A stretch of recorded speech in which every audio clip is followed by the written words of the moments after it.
Desire Power, Chapter 8, Wanting It Hard Enough. According to the master formula, you must not only know exactly what you want, but you also must want it hard enough and be willing to pay the price of its attainment. Having considered the first of the above stated three requisites for obtaining that which you want, we ask you now to consider the second requisite, i.e., that of wanting it hard enough. You may think that you want it hard enough when you have a rather keen desire or longing for anything. But when you compare your feeling with that of persons manifesting really strong, insistent desire, you will find that you are but merely manifesting a wish for that which you have an inclination or an attachment. Compared to the insistent want or want to of thoroughly aroused desire, your wish is but as a shadow. The chances are that you have been a mere amateur, a dilettante in the art and science of wanting and wanting to.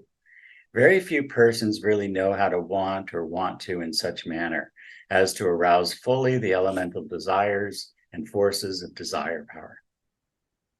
An old Oriental fable illustrates the nature of desire aroused to its fullest extent.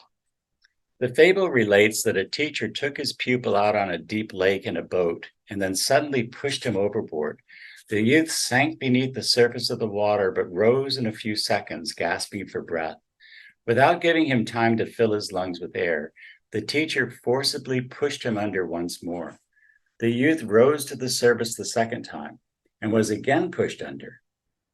He rose for the third time, almost entirely exhausted. This time, the teacher pulled him up over the side of the boat and employed the usual methods to restore him to normal breathing. When the youth had fully recovered from his severe ordeal, the teacher said to him, "Tell me, what was the one thing that you desired above all other things before I pulled you in? The one desire to which all other desires seem like tiny candles compared with the sun." The youth replied, "Oh, sir, above all else, I desired air to breathe. For me at that time, there existed no other desires." Then said the teacher, "Let this then be the measure of your desire for those things to the attainment of which your life is devoted."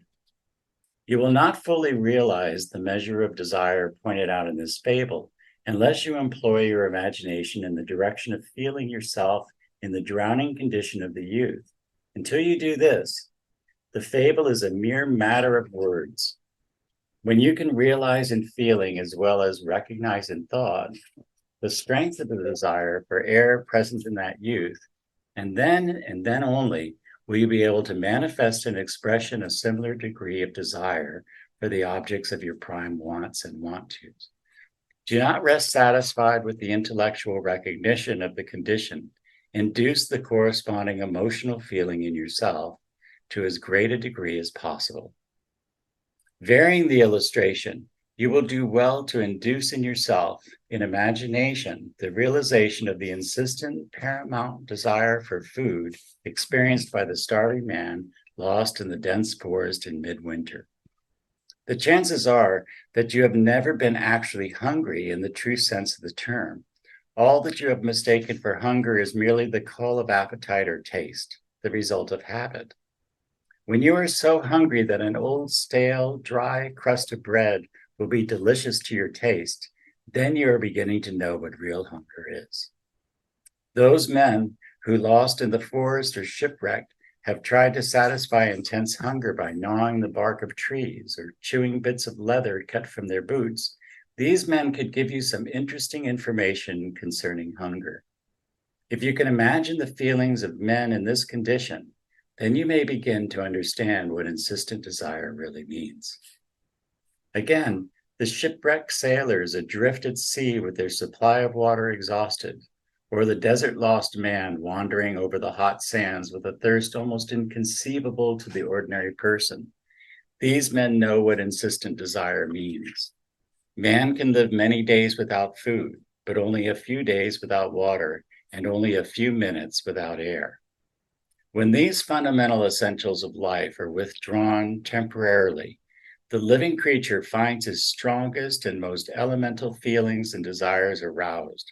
They become transmuted into passions, insistently demanding satisfaction and content.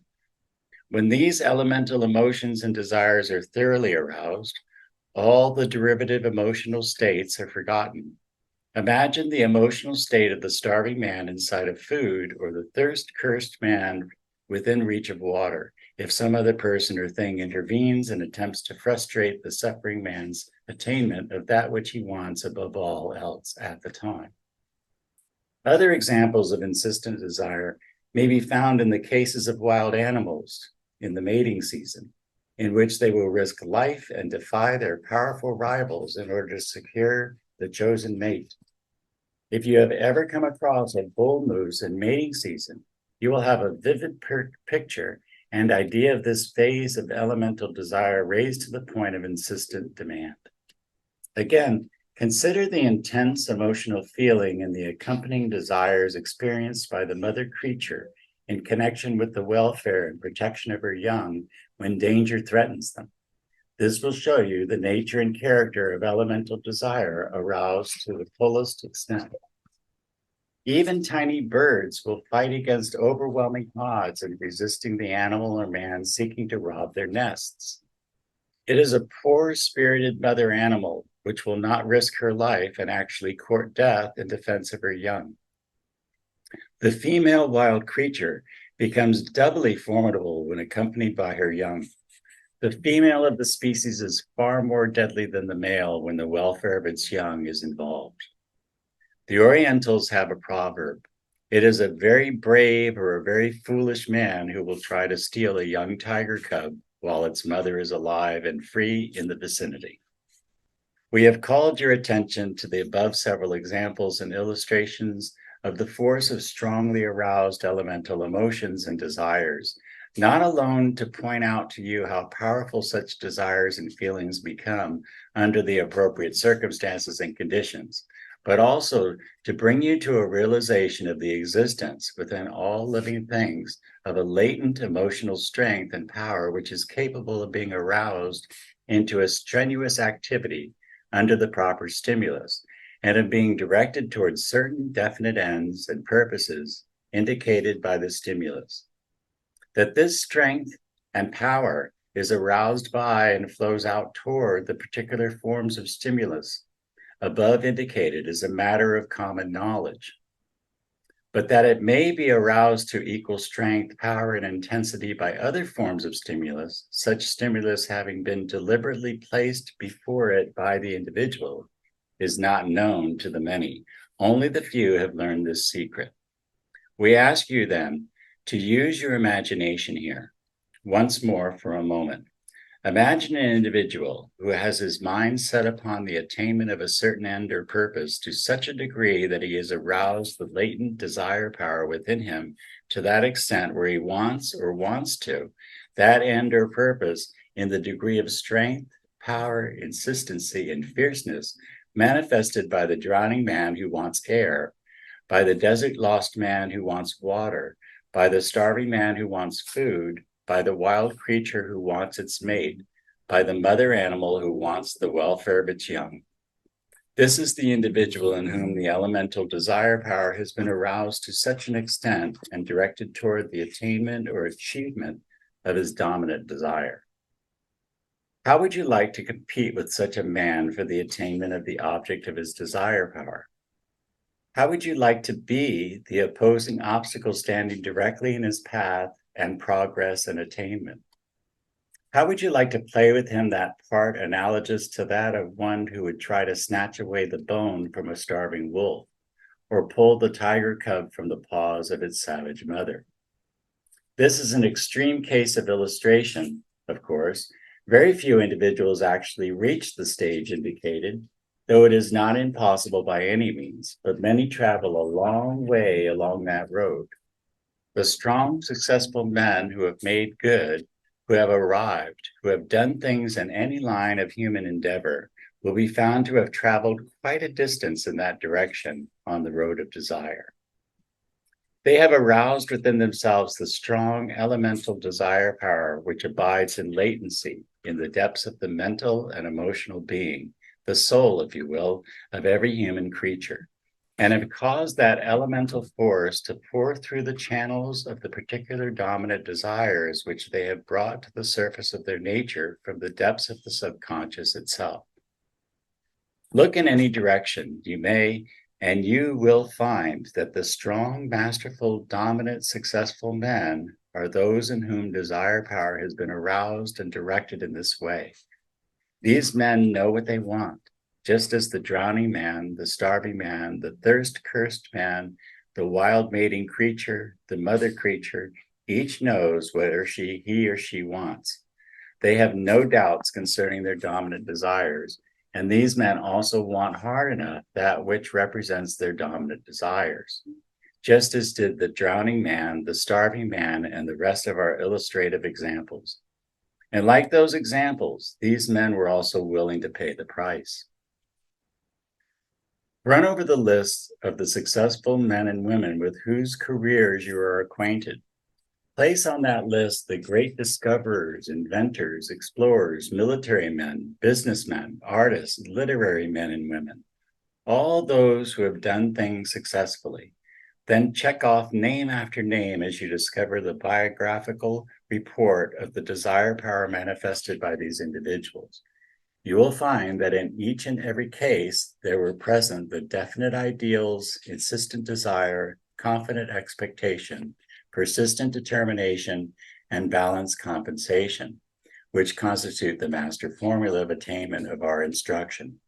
And this second requisite, the insistent desire, is found to be this elemental desire power directed into the appropriate channels of manifestation and expression. These individuals knew just what they wanted. They wanted it hard enough, and they were willing to pay its price. It is this spirit of wanting it hard enough that distinguishes the men and women of strong purpose and determination from the common herd of persons who merely wish for things in a gentle, faint, conventional way, that distinguishes the true wanters from the dilettante wisher. It was the recognition of this spirit in men that caused Disraeli to say that long meditation had brought him to the conviction that a human being with a settled purpose and with a will which would stake even existence itself upon its fulfillment must certainly accomplish that purpose.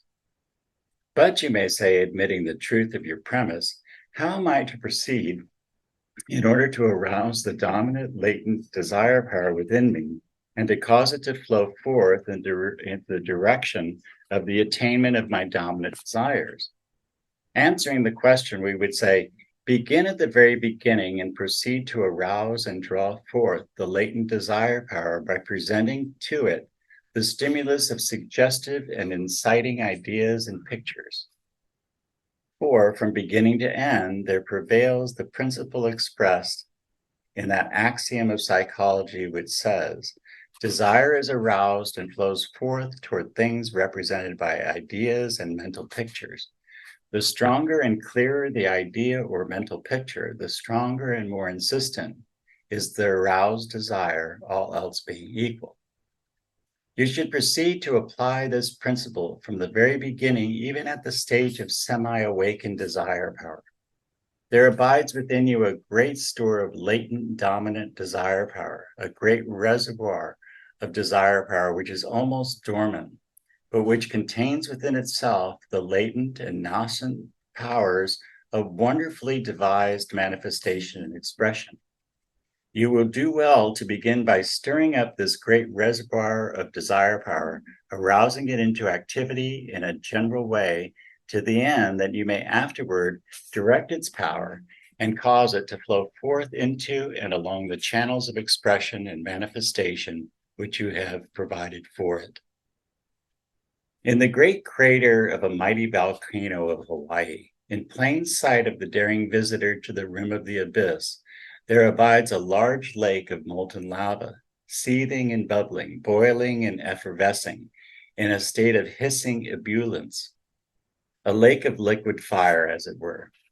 This great fiery lake is comparatively calm on its surface. However, the ebullition proceeding from its depths, The whole body of fiery liquid manifests a rhythmic tide-like rise and fall and a swaying from side to side of the crater. The observer is impressed with the recognition of a latent and nascent power of almost immeasurable possibilities of manifestation and expression.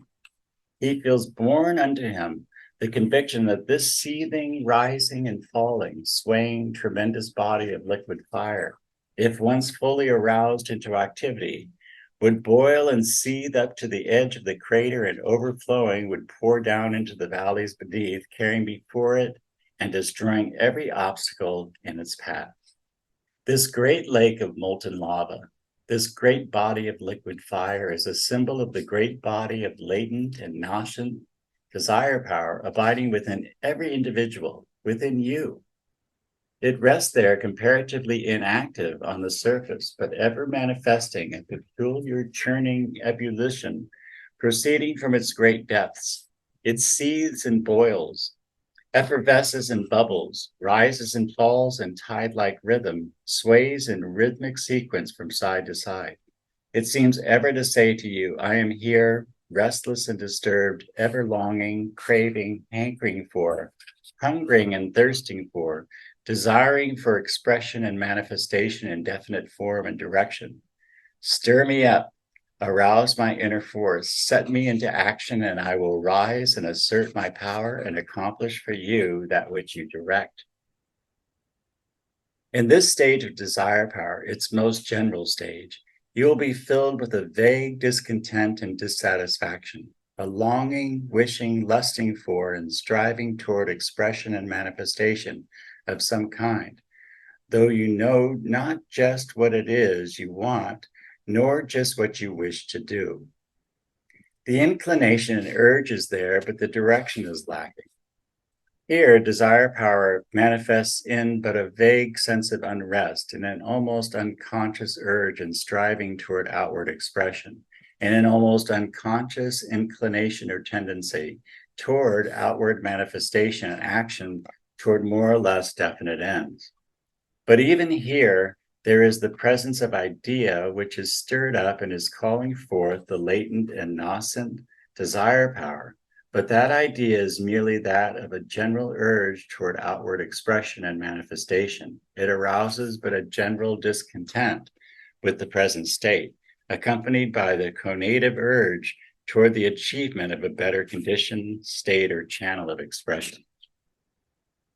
Some good teachers maintain that there is no possible development of desire power at this stage, and indeed no need for it.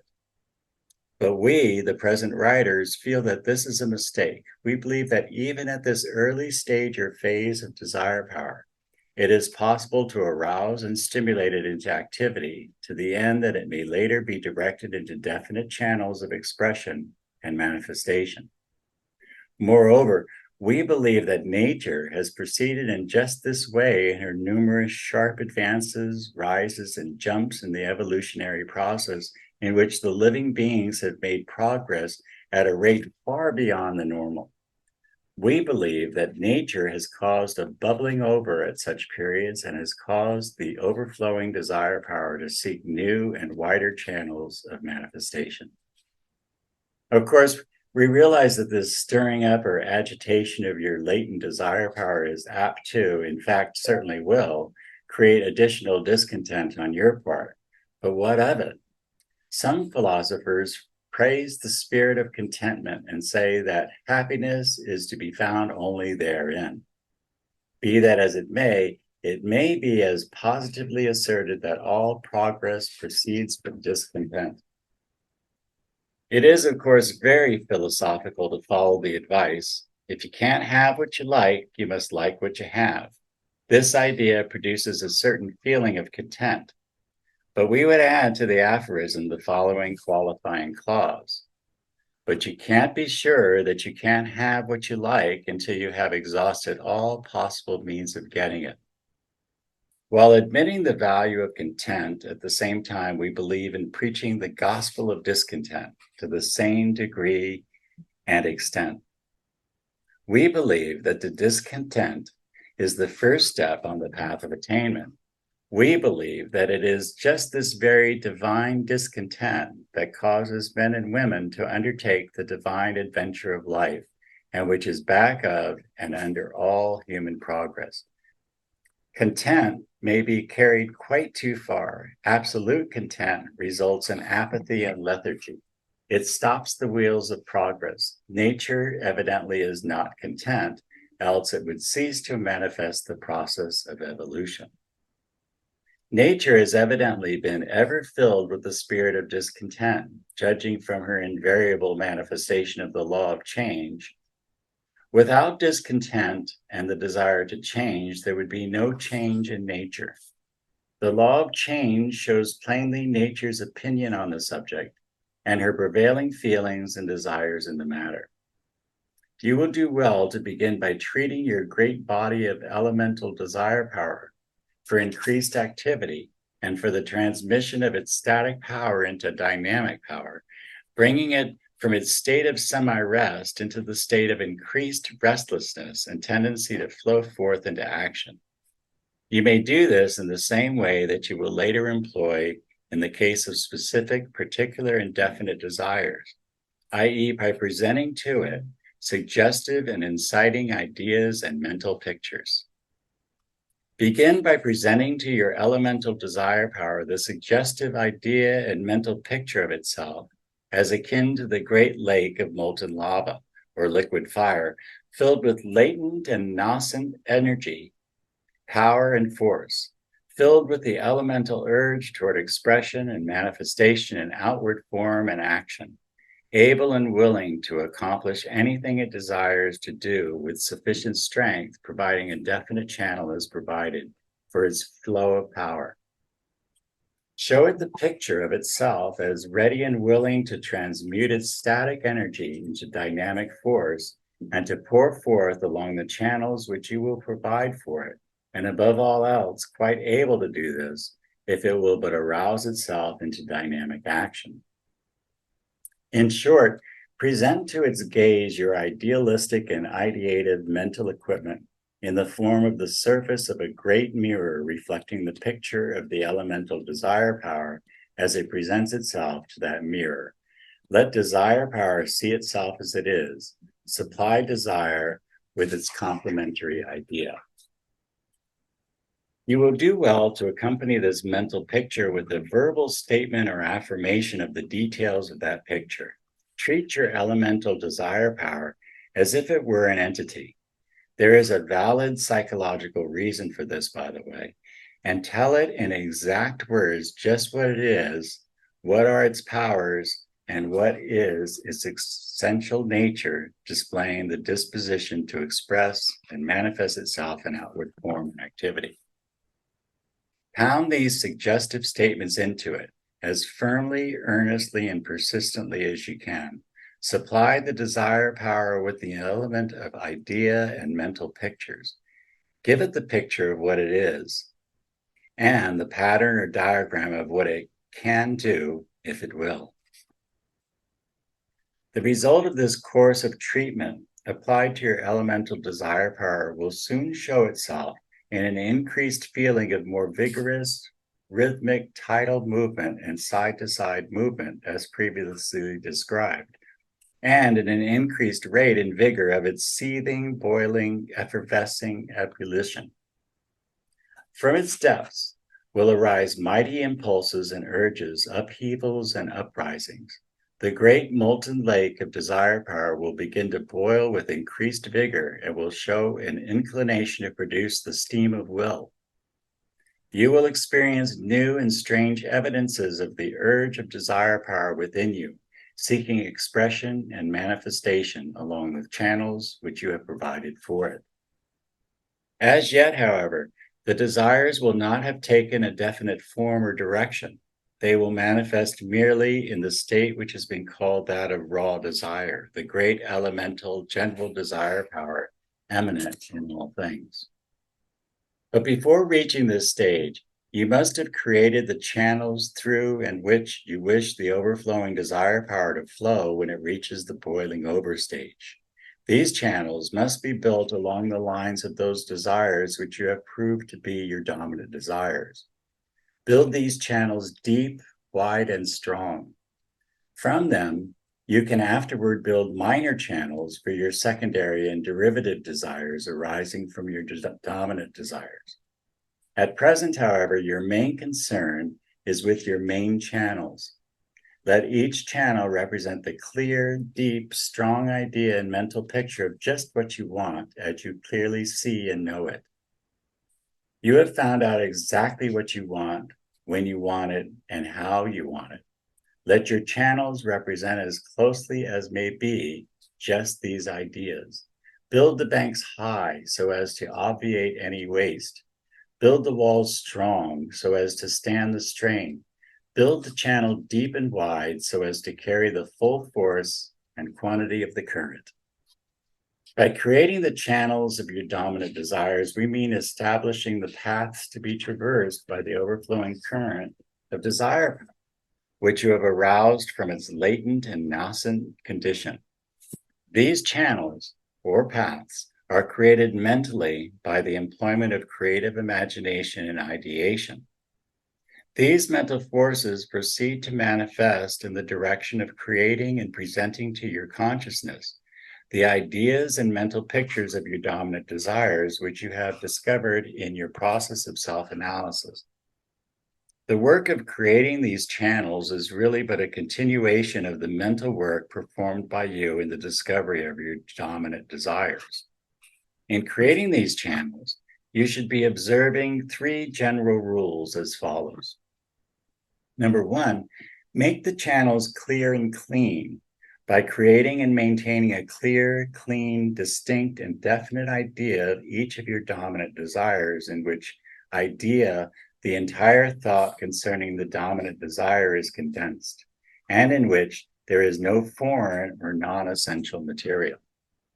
Number 2, make the channels deep and wide by forming mental pictures or suggestive ideas appealing to the emotional feelings associated with the dominant desires, and thus tempting the appetites of those desires by the representation of the objects of their longing and by the presentation of imaginative pictures of the joys which will attend their final achievement and attainment.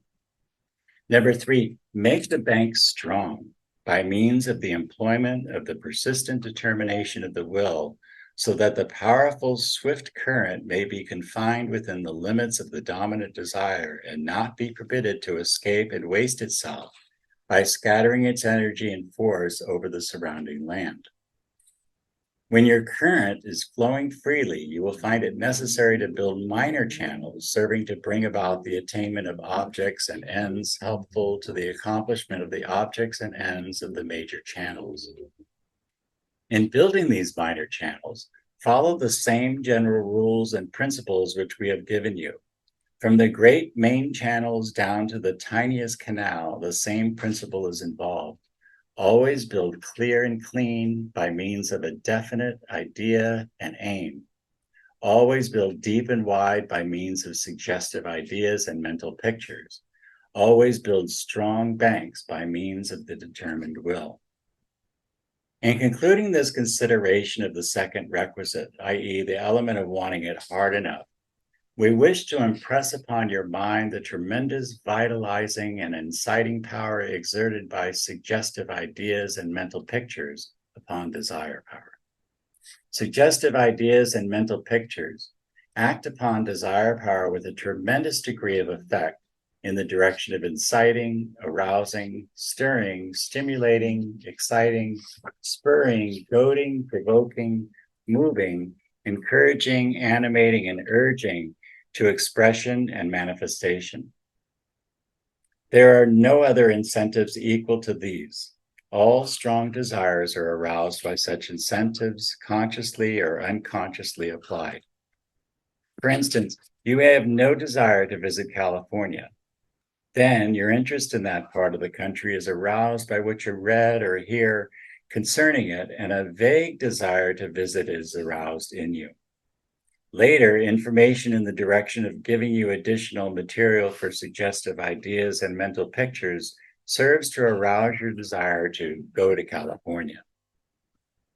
You begin to search eagerly for further ideas and pictures, and the more you obtain, the stronger grows the flame of your desire. At last, you want to hard enough, and brushing aside all obstacles, you pay the price and take the trip across the plains. Had you not been furnished with the additional suggestive ideas and mental pictures, your original desire would soon have died out. You know by experience the truth of this principle. You also know how you would use it if you wished to induce a friend to visit California, do you not? Then start to work using it on your desire power when you wish to incite it into wanting hard enough something that you know to be advantageous to you. It is customary to illustrate this principle by the figure of pouring the oil of idea upon the flame of desire, thereby keeping alive and strengthening the power of the latter.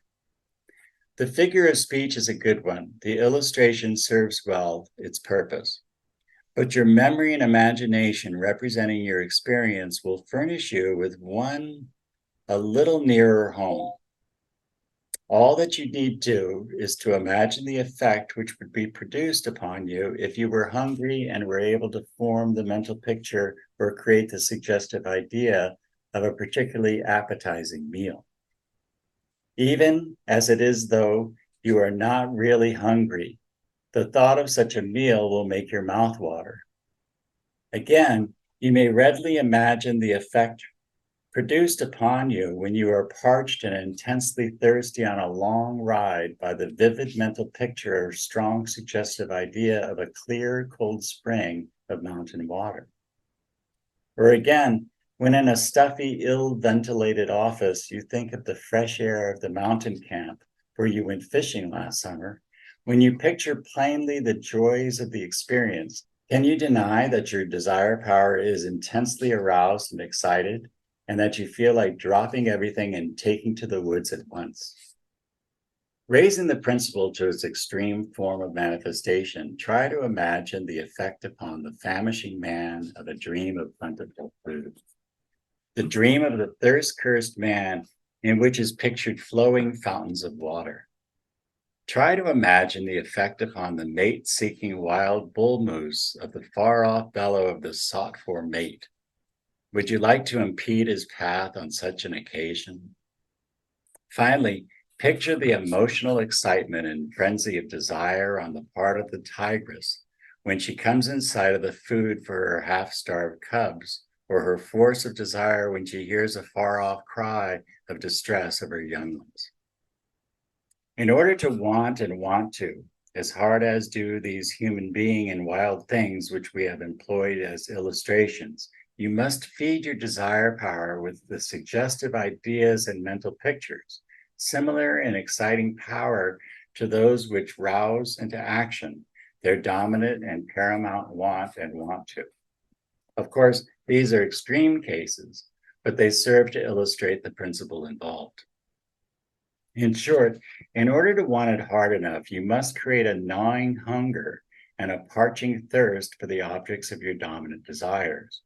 This you must intensify and render continuous by repeatedly presenting with suggestive ideas and mental pictures of the feast of good things and the flowing fountain which awaits the successful achievement or attainment of the desire. Or you must be like the half-drowned youth wanting a breath of air above all else, wanting it with all the fierce energy of his soul and being, and you must ever keep before you the suggestive idea and mental picture of all the air there is, which is to be found just above the surface of the water of need in which you are now immersed. When you can create these mental and emotional conditions within yourself, then and then only will you really know just what it is to want it hard enough. Think well over this idea until you grasp its full meaning.